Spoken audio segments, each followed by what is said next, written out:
তাহলে এবারে দেখা গেল রাম মন্দির নিয়ে 24 সালের ভোট করলো বিজেপি। এখন দেখা যাচ্ছে রাম মন্দিরের কেউ বলছে 200 কোটি, সিট গঠনের পরে কোন কোন জায়গা দেখছি প্রায় 700 কোটি টাকা গয়না রাম মন্দির থেকে চলে গেল। রাম মন্দির বিশ্ব হিন্দু পরিষদ, বজরং দল, আরএসএস, বিজেপি এদের রাজনৈতিক জায়গা হয়ে দাঁড়ালো। মানে ধর্মীয় স্থান রাজনীতির দখলে চলে গেল। এখন দেশের নানান জায়গার সাধু সন্ন্যাসী তারাও মুখ খোলা শুরু করেছে যে ওটা তো রাজনৈতিক প্রকল্প, তো ধর্মকর্মের ব্যাপারে হচ্ছে না। সেখান থেকে এই পরিমাণ টাকা চলে গেল। এখন অন্ধভক্ত জুটেছে বিজেপির, তারা বলছে হিন্দুদের টাকা হিন্দুদের কাছে গেছে, মানে চুরি করেছে রাম মন্দির হিন্দুদের টাকা, যে চুরি করেছে সেই হিন্দু, বলে হিন্দুদের টাকা হিন্দুদের কাছে গেছে, তো কি হয়েছে? মজা বলুন। মমতা বন্দ্যোপাধ্যায় যদি বলে যে সারদা চিটফান্ডের টাকা বাংলার মানুষের টাকা, বাংলার মানুষ চুরি করেছে, ঠিক আছে, কোনো প্রবলেম নেই। বাংলার মানুষের আবাসের টাকা বাংলার মানুষ তৃণমূল চুরি করেছে, ঠিকই করেছে, বাংলার মানুষ চুরি করেছে, অন্য জায়গার তো লোক চুরি করেনি, এটা কোনো যুক্তি? আমি অন্যান্য চুরির কথা আমি আর অত ব্যাখ্যা বিশ্লেষণে যাচ্ছি না। বিজেপি ডাক্তারি পরীক্ষার কোয়েশ্চেন পেপার বেরিয়ে যায়, বিরাট দুর্নীতির র্যাকেট।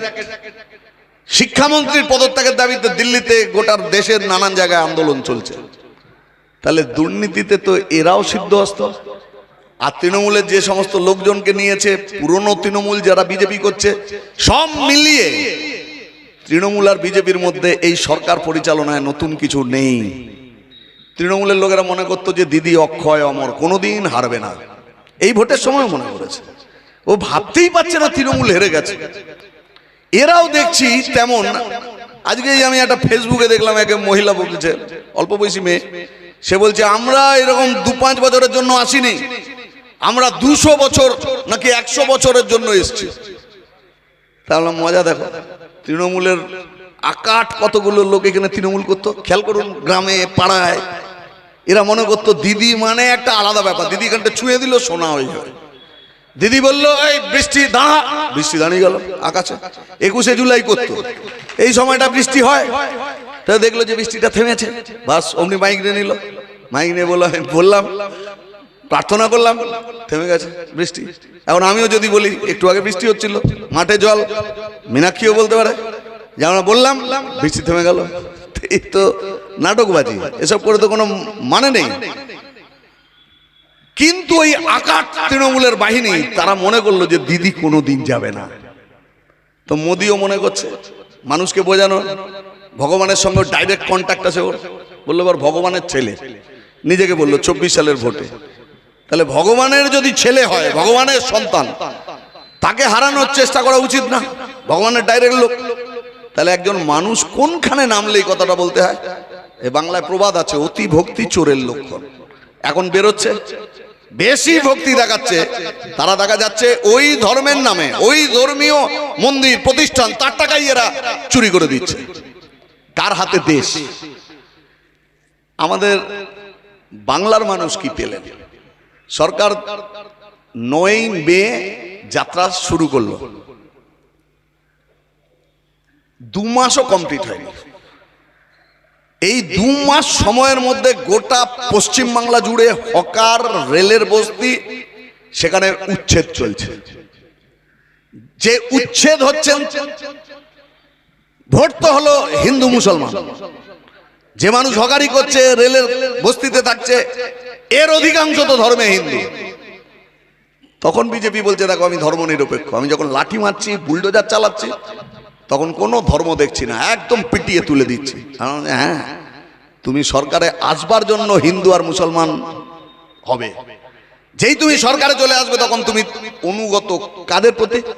এক আদানি আম্বানি কর্পোরেট বড় ব্যবসায়ী তাদের, আর একটা হচ্ছে আরএসএস। এই দুয়ের জন্য তুমি কাজ করছো। এখানে তো গরিব মানুষ নেই, সে গরিব হিন্দু হোক, গরিব মুসলমান হোক, খ্রিস্টান হোক, আদিবাসী হোক, রাজবংশী হোক, মতুয়া হোক, যেই হোক, গরিব। বিজেপি সরকার গরিবের বিরুদ্ধে সরকার।